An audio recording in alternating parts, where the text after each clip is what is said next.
Hi, I'm Chris Burrell, and I'm the 2025 president of the Atlanta Realtors Association, and I'm here with Cindy Nguyen today, and we're going to be talking with her and about the organization that she is part of. And this, of course, is part of our series where we get to spend time with our cultural partners and get to learn more about them and their organizations and get to understand how we can be better partners throughout our relationship. So Cindy, welcome. We're so glad to have you. Thank you for taking time. Thank you for having me. Absolutely. Talk to us, tell us a little bit about you and AREAA. Well, for those of you who don't know me, my name is Cindy Nguyen. I'm the president of AREAA Atlanta for 2025. I am a local realtor here for almost 6 years now. I am a Vietnamese-American. My family came to America back in 1990 when I was only a month old. I was born in the Philippines during the time we were in the refugee camp, and we had a sponsor in America, and they got us over here living in Minnesota for 6 years, and I moved here during the Olympics. I went to elementary, middle school, high school locally here down in Clayton County. Went to Georgia State University, and then later on went to do real estate. And that was not my career path whatsoever. Wow, what an incredible history. So you've seen a lot in your lifetime, and you've also seen a lot as a realtor. And you're also a member with us. Yes. So, you know, I think it's important we always point out that you can be a member of both. Yes. That, you know, we can support one another and always have joint members. So I love that.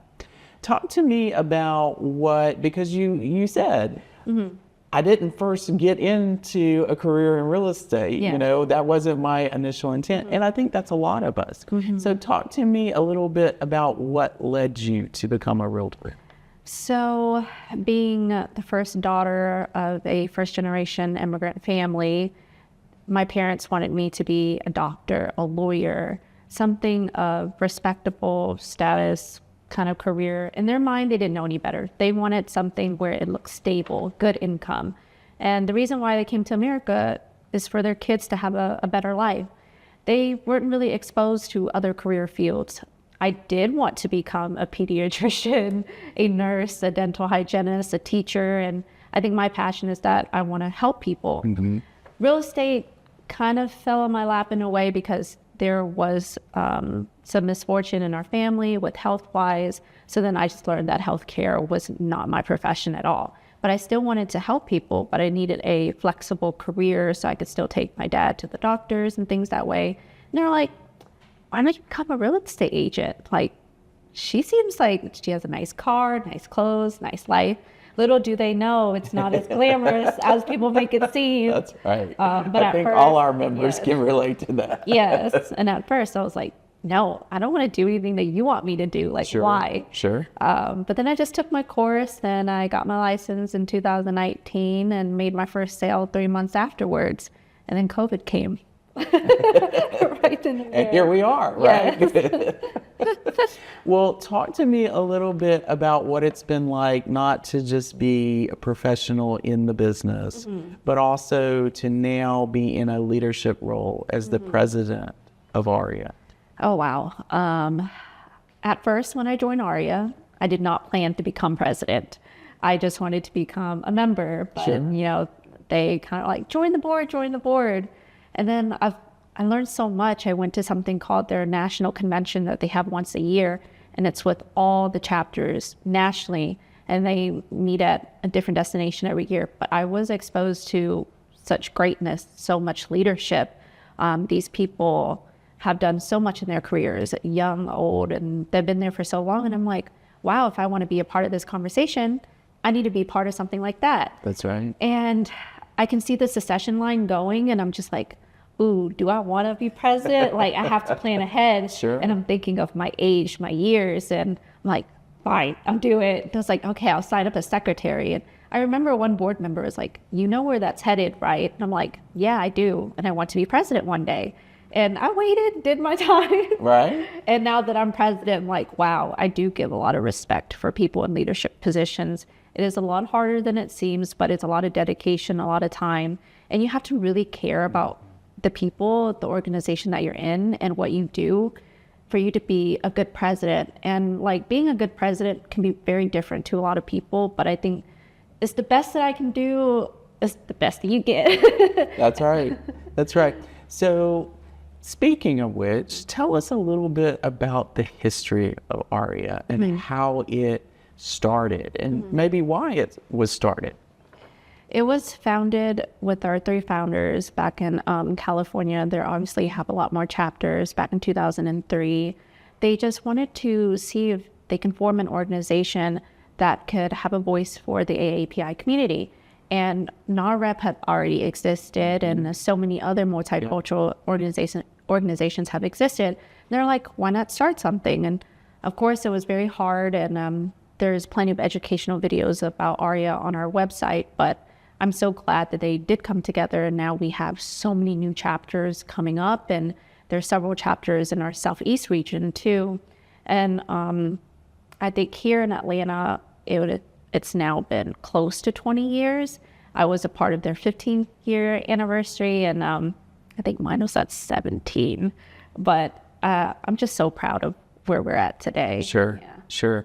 And if I remember right, you've shared with me in the past, you all have a very active local chapter. You all do a lot for the community and for your fellow realtors. So talk to us a little bit about that. You know, what are some examples of some of the things that you all are called upon to do? We are really focused on leadership and community engagement, education, and community service. For leadership, it's our preparation for succession, and obviously our installation gala is amazing once a year. And then for our community engagement is that we host a lot of networking events. We also host like educational events like our CE classes for realtors and commercial events for people who want to be in commercial real estate. And community service is more engaged to our community. It doesn't have to be about homes or real estate. We're about to have one this month where we're just going to volunteer at the Atlanta Food Bank here in Stone Mountain. And we've had packed foods for the community before. We volunteered at the thrift store before, just tack clothes. We just want our organization to just be involved and that there's a chance to give back. And there's plenty of our members who are like, oh, we just want to know what AREAA is about. We want to participate. We want to go to all these events. And especially after the gala, I've gotten so many calls and so many emails like, when is your next event? I'm like, great. There's only so much I can do in a month. That's great. Yeah. But yes, we're really, really involved, and we try to be involved with not only the Atlanta Realtor Board, our other multicultural organizations, and even our individual cultures like GVAC, where that's Vietnamese based, and I'm a Vietnamese-American, so I wanted to focus on that this year too. Yeah. Right. And talk to me now for our members. Talk to me about some of the challenges that buyers and sellers and also realtors are facing in the community as Asian American members of our community. We do have a few big barriers like language access, especially for the older generation. We want to bridge that gap to help them have loan approvals and loan documents in multiple languages. And then second is that credit. They are very heavy based with cash, and they do not believe in heavy debt. So it's not that they have bad credit, they have no credit. They're not applying for these credit cards. And I think it's based on the lack of education and trust. They don't trust banks, and it's not the bank as itself. They don't trust anything that they don't understand. They can't read it.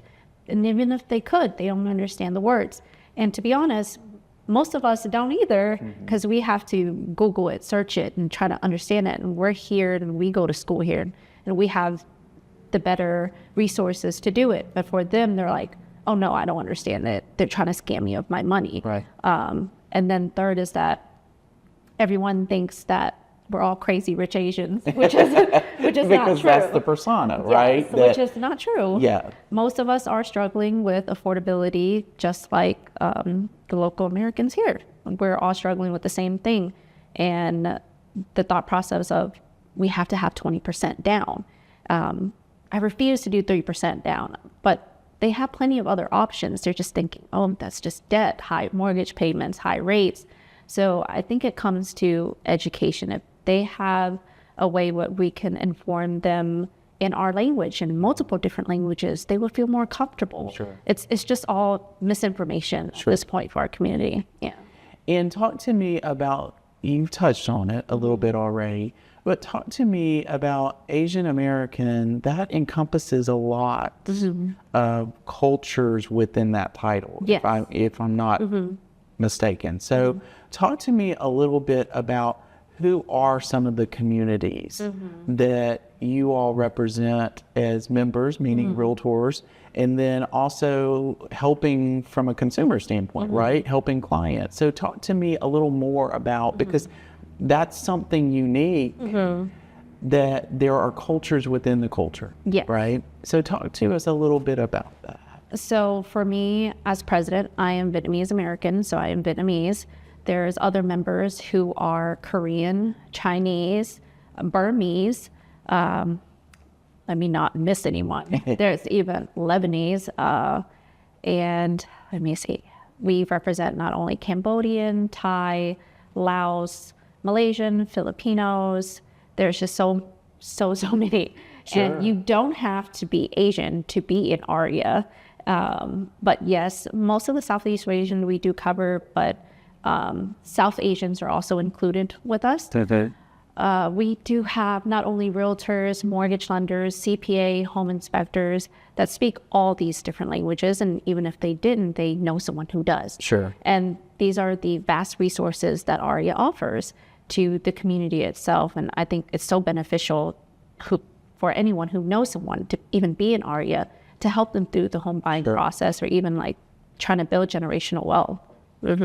And I think that's important for our members to know that if they have a client they're struggling with communicating with, you all can be a resource. You know, they can reach out and get to know you all. And I think that also helps, because I think through that allows them to see the value of the membership of both organizations as well. Yes, and I have done so many times for agents who post on Facebook, like, is there a Vietnamese agent who can please translate for my client? Sure. It is not a referral to me. I do it just fine, because I'm like, I can't imagine the helplessness the other side feels. Sure. Like, that could be my parents.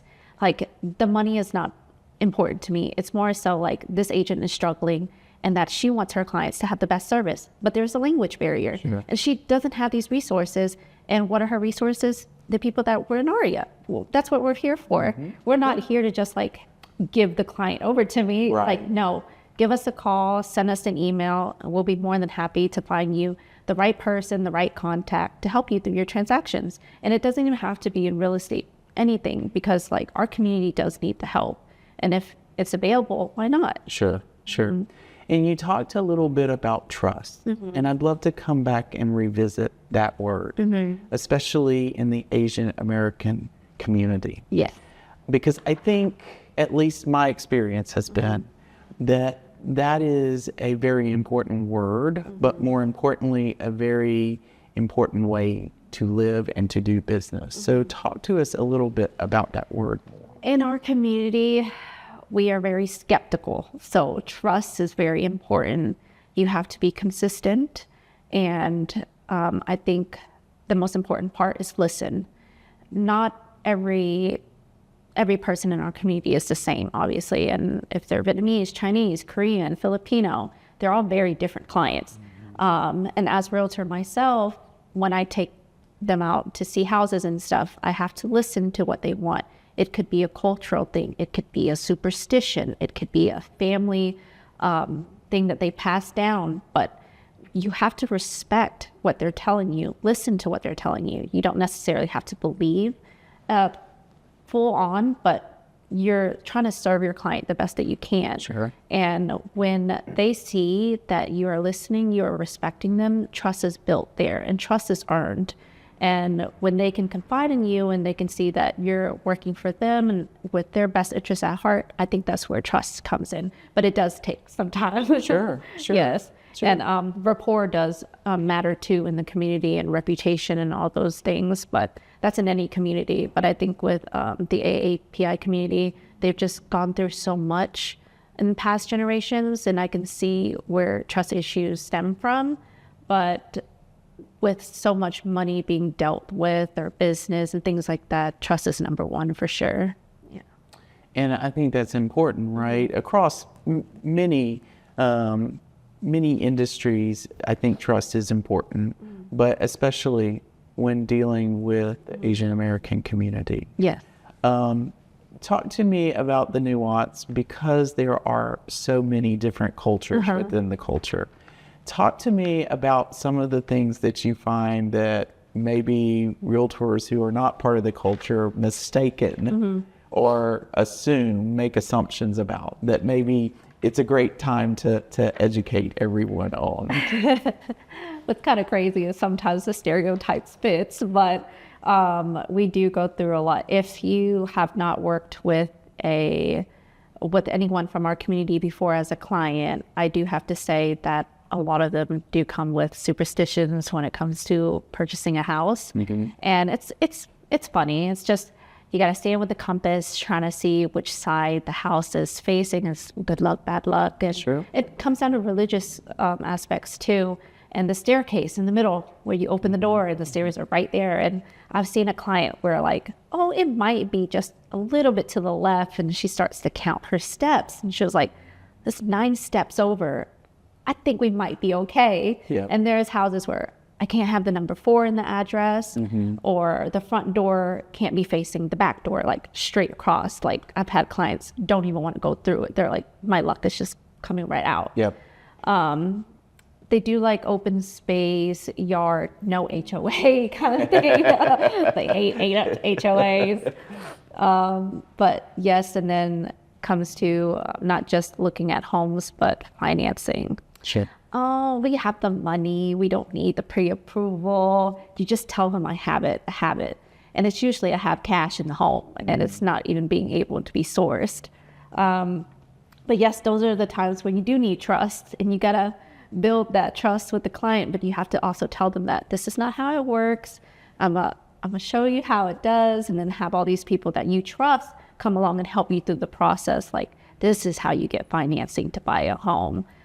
It's a lot, but it's also, like I said, the language barrier is a huge issue. Yeah. So if you can communicate and be patient, all these kind of things can go smoothly. But I think the superstitions are the best part. Sometimes it's hilarious because they don't tell me ahead of time, and I've sent them 20 houses in the data, like the portal, and then they go through and they're like, no, I can't go see any of the houses with the number 4. It's like, wow. Would you have told me that a lot sooner? That's right. That's right. But, so things that our members can think about when they're starting to work with different clients. Yes. Questions that maybe they wouldn't think of automatically to raise. And now, those are things that are important. It has been unique. I have a blended family. Okay. And so my brother-in-law is Kevin Nishimura. And so my niece and nephew have a lot of features that reflect their heritage. And they face a lot of challenges in telling people who they are. They get confused or will be assumed to be certain nationalities. And yet they're, 3rd generation Japanese-American. And so it has been unique to experience different cultures just in my family. And so the superstition is one of the things that comes up that we have a lot of fun and talk about and explore, because it's important to get to know one another better. So I love that you brought that up, because I do think that's something that's really important. Talk to me as we get ready to wrap up. Talk to me about in the future, talking to our members, what are some of the challenges that you and AREAA and the clients are facing? And what do you foresee in the near future? Oh, I think in this economy and the nature of our country, obviously, there are a lot of bills trying to be passed that could affect our community, and not only in just the state of Georgia, but in multiple states. And AREAA is trying to lobby against a lot of those things and trying to help our community. Next month, we are going to Washington, D.C. for our policy summit, and that is where we usually lobby for our issues like fair housing, fair appraisal, and even trying to be included as much as possible on all the datas. And one of those things is like being a part of the census and everything like that, and all of our subgroup communities and their home ownership rates. And I just think it's very important now than ever that AREAA has to be active in representing our community moving forward. So we still have a voice, but maintaining that voice is our future. Yes. Right. I love that. I love that.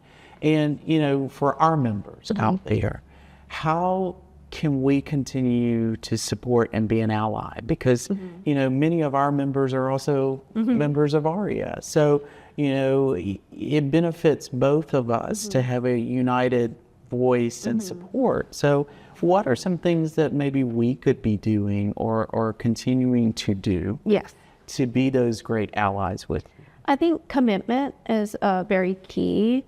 Participating in all of our events, coming to our cultural events, it doesn't even have to be AREAA, but any type of like Asian culture, AAPI community, I think it's just a lot of effort that we have to put in and listen, respect, and embrace one another, get to know one another, build these friendships, lasting relationships, to stand with us. I think it's hard to stand with someone if you don't know them very well and what their purpose and their mission is. Right. And I think being an Atlanta Realtor board where you guys are giving me a voice, a vote for my whole entire organization, that is a step.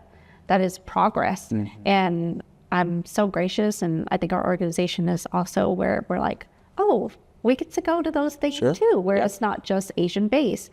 And it goes the other way too. It's like, oh, I was excited to go to AREAA's events and stuff. And it's the same with all other multicultural clubs. And there's so much to learn, so much to grasp. Like being a friend is one thing, but attending and listening and learning their history, and there's just so many stories behind every individual. And I think like that's where you support one another, is being a part of their culture, and everyone is more than welcoming. I love that. I love that.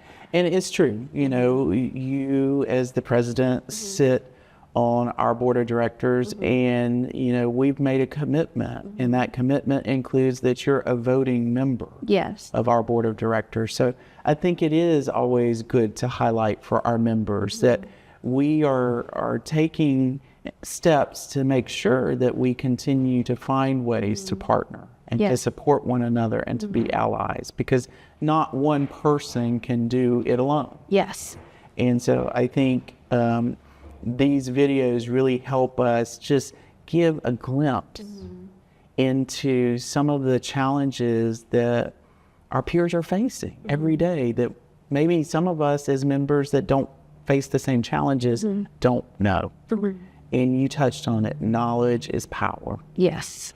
And knowledge also builds trust in this sense. So I love that. Me too. Cindy, it's been such an honor to get to spend some time with you today. I really appreciate you coming and sharing this information with us and with our members and with our joint members, right? That I love the fact that we're able to do this, because I think conversations like this are the seed which start longer and greater conversations. And so I'm just honored to be with you. I love the fact that we're serving as presidents. I know we've known each other for a while now. You're my mentor last year. And the emerging leaders. And we're both presidents this year. So it's just a delight to get to spend some time with you. And I I'm grateful for that. Yeah. Any final thoughts or anything you'd like to leave with our members? Yes. Please join AREAA at AREAA.org, and we have our social media pages on Instagram, Facebook, and we have updated events all the time. Please come out to all of our events. We welcome you with open arms. You do not have to be a member to show up. Just have conversations, contact me or any board member. We would love to have you. And thank you. Thank you, Cindy. That wraps up another great session with our cultural partners. I hope you found this beneficial and look forward to seeing you again very soon with more content related to our multicultural members and partners. Thanks so much and wishing you a great day.